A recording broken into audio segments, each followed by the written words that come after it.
Selections and layer masks, when combined, prove to be one of the most useful and powerful editing techniques in Photoshop. But before we dive in too deep, what is a selection and why would you want to make one? Well, a selection is essentially a way of isolating elements within your photographs from which you can then individually make tonal or color corrections, sharpening, and even retouching without affecting other areas of your image. Now, there are several different tools that you can use to create and modify selections, each designed with a specific purpose in mind. Now, which one you choose will come down to exactly what you're trying to achieve and also personal preference. Now, in this particular submodule, we'll explore the pros and cons of how to create selections and which tools you should consider using. Now, selections by themselves are great, and whilst you can save selections, it can become complicated to modify or edit or even undo a selection that has been applied to a layer later on down the track. So layer masks, however, provide a means of saving your selections in a non-destructive format so that you can continue to edit and make further adjustments to your selection via the layer mask.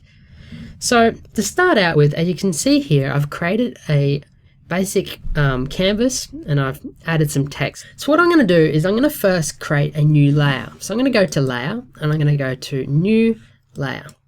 Now, I'm just going to click OK.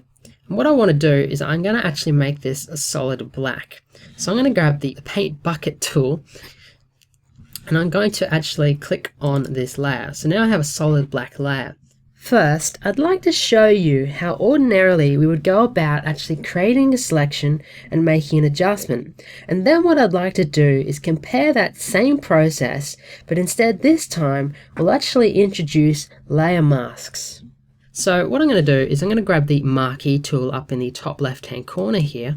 I'm going to draw a rectangle on my canvas. And what we can do is actually, if I wanted to, we can either go up to edit and then go clear, and that'll actually clear the area that's been selected from the image. We could also use, if we wanted to, the eraser tool, and that would have erased that area as well.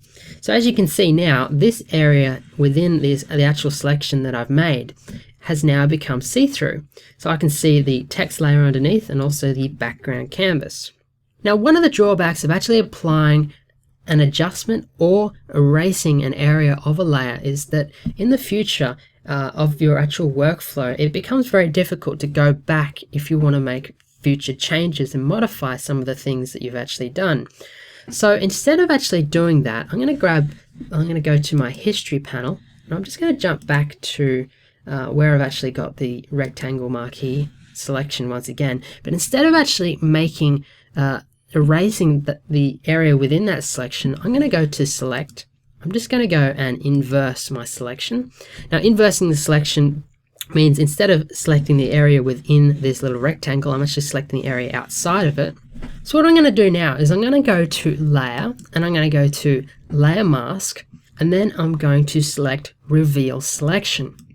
Now what this will do is it'll actually create a layer mask, as you can see here on that solid black layer, with my actual selection. So it actually hasn't affected the layer itself. So if I was to actually disable this layer mask, you'll see that all the information on that layer is still there, untouched, unaffected.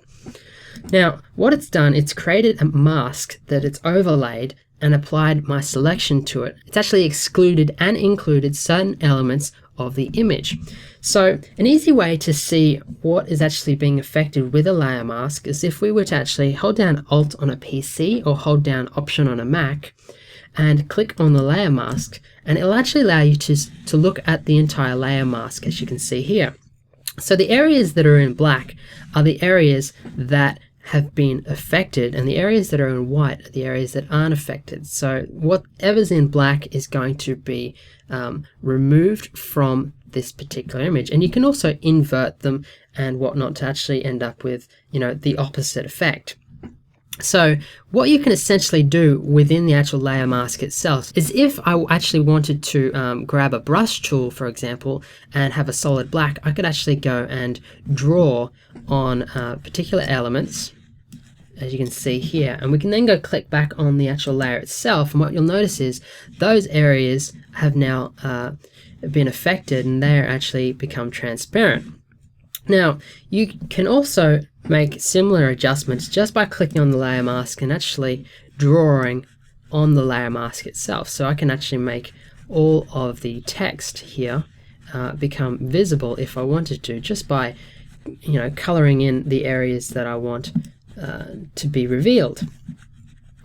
Now you're probably asking yourself, why would I want to actually make a selection to my particular photographs, and what's an example that I could actually use for this type of technique? Well, with selections, you not only can with selections you can actually, as I said earlier, you can make tonal corrections, color corrections, sharpening, and even retouching corrections to specific areas in your photograph. So an example of this, I'm just going to jump over to an image that I've got already opened, and it's one that you've probably seen before in Module 1. Now what I've done is I've just quickly lightened this off and got a reasonable sort of density for the seal, the first seal. Now it doesn't look great at the moment, but what I've actually done is I've created a new layer that is much denser than the previous layer. And what you can do now is actually add a layer mask to this layer. So for example, I'm just going to go down the bottom to the little create add layer mask icon. I'm going to add it, and what I can do is, if a really lazy way of going about it is to just grab the brush tool, leave it on black like we were before, and I can actually go and sort of erase the areas of the actual seal from this top layer. Now that actually to me is obviously, it appears to be too light compared to the actual sky density. So what I'm going to do is undo that. I'm going to reduce the opacity of the actual brush tool, and then we can go about it again, and then we can actually just remove all the areas within the actual seal. And for example, you could even do the rock if you wanted to. Now this is really rough, but it just shows you one example of how you could actually utilize selections and the layer mask tool to actually correct your images. So in this example, I've just removed, excluded from the layer that sits on top of the background layer, which is the darker layer. I've excluded all areas of the actual seal, and also the rock face. And as you can see here, I'm just touching up some of the areas around that. And what I'll do is I'll just turn off the actual top layer, and now you'll see, just by making that slight layer mask, now I've got a nice dense sky, but I've also got a reasonably exposed and a reasonable density and exposure for the actual seal and the rock face. And obviously you can play around with that and make further adjustments to make it look a bit more pleasing to the eye, but that just gives you an example. So if I was to turn off the background layer, you'll notice now everything that is, you see this checkerboard pattern, which is Photoshop's way of actually indicating transparency, is the areas that I've actually gone and applied that mask to. So as you can see here, if I click on the actual layer mask, you'll notice now that those areas are the areas that are excluded. So you can also apply different densities using opacity to your actual layer mask selections in order to get that balance between your selection and the corrections you make and the other additional layers that you have within your actual image.